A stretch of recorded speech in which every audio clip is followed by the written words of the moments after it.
Nelangsa dialami Putu putra sastrawan. Pemuda 18 tahun ini mengalami kecelakaan hingga menyebabkan dua kakinya mengalami patah tulang. Insiden terjadi pada Jumat, 28 November 2025. Putra yang bekerja di salah satu koperasi di wilayah Kabupaten Gianyar, hendak pulang ke rumahnya di Desa Ringdikit, Kecamatan Seririt. Sebab keesokan harinya, ia akan melaksanakan persembahyangan Hari Raya Kuningan. Saat itu, Putra berjalan beriringan dengan temannya melintasi jalur Denpasar, Singaraja. Sesampainya di wilayah Kecamatan Baturiti, Tabanan, sepeda motor yang dikemudikan Putra terpeleset hingga membuatnya jatuh. Dari arah berlawanan datang mobil Pajero yang dikendarai mahasiswa asal Bondalem, Kecamatan Kubu Tambahan. Mobil itu sempat menghindar, namun tetap mengenai bagian paha. Akibatnya Putra mengalami patah tulang paha dan tulang ekornya bergeser, sebut kerabat Putu Putra bernama Kadek Adi Mahaputra. Peristiwa itu terjadi sekitar pukul 20 WITA. Pasca kejadian, mobil tersebut sempat bertanggung jawab membawa Putra ke rumah sakit di wilayah Baturiti. Putra selanjutnya menjalani operasi pertama pada kaki kanan tanggal 29 November di rumah sakit wilayah Baturiti. Kasus ini tidak dilaporkan ke kepolisian. Sebab ayah Putra yang panik anaknya mengalami kecelakaan, hanya berpikir agar Putra segera mendapat penanganan. Kasus ini selanjutnya diselesaikan secara kekeluargaan. Namun cukup disesalkan tidak ada pertanggungjawaban lebih lanjut dari penabrak, ucapnya. Pasca menjalani operasi pada 29 November 2025, Putra dijadwalkan menjalani operasi lanjutan yakni pada kaki kiri tanggal 9 Desember 2025. Operasi tersebut berlangsung di RSUD Buleleng. Namun dalam perjalanan ke RSUD Buleleng, Putra justru diantar menggunakan mobil bak terbuka kolbak. Yang mana tidak cocok, atau tidak sesuai peruntukannya. Video tersebut pun viral di media sosial.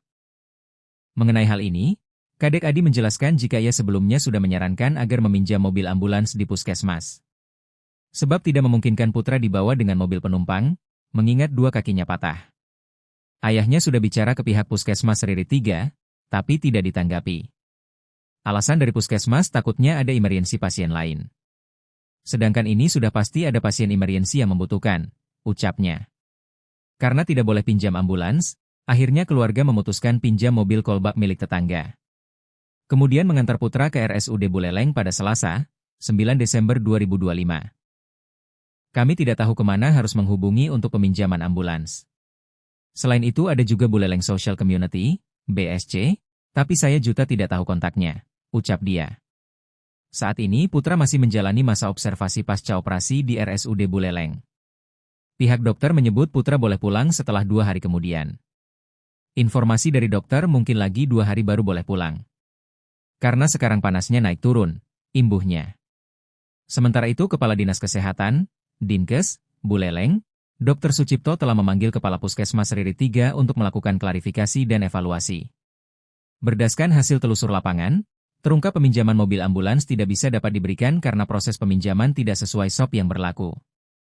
Dr. Sucipto menjelaskan kronologis peristiwa tersebut, yang mulanya terjadi pada 30 November 2025, dengan tujuan meminjam tandu.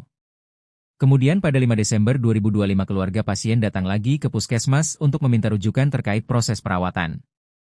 Yang bersangkutan awalnya operasi di RS Semararati Tabanan, karena kejadiannya itu di Luus. Keluarga pasien minta rujukan pos operasi ke RS Semararati, namun kita di sistem tidak bisa merujuk ke luar daerah. Jadi disarankan rujukan ke RSUD, jelasnya. Selanjutnya pada tanggal 9 Desember 2025, ayah Putra datang ke puskesmas untuk meminjam ambulans.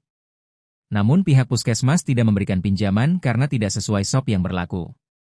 Dr. Sucipto menjelaskan, sesuai SOP pasien yang dirujuk harusnya mendapatkan pemeriksaan di puskesmas, kemudian termasuk kasus gawat darurat, emergensi, dan perlu perawatan lebih lanjut apabila puskesmas tidak bisa menangani. Rujukan pun dilakukan oleh puskesmas dengan ambulans yang dikemudikan sopir puskesmas didampingi perawat. Sedangkan Putra, termasuk pasien rawat jalan. Sehingga tidak termasuk pasien emergensi. Operasi yang dilakukan untuk melanjutkan terapi operasi yang sebelumnya sudah dilakukan di RS Semararati. Sebagai pemahaman juga untuk masyarakat, berdasarkan SOP tidak ada istilah peminjaman ambulans. Artinya, ambulans digunakan hanya dalam indikasi setelah dirawat di puskesmas kemudian membutuhkan rawat tingkat lanjut.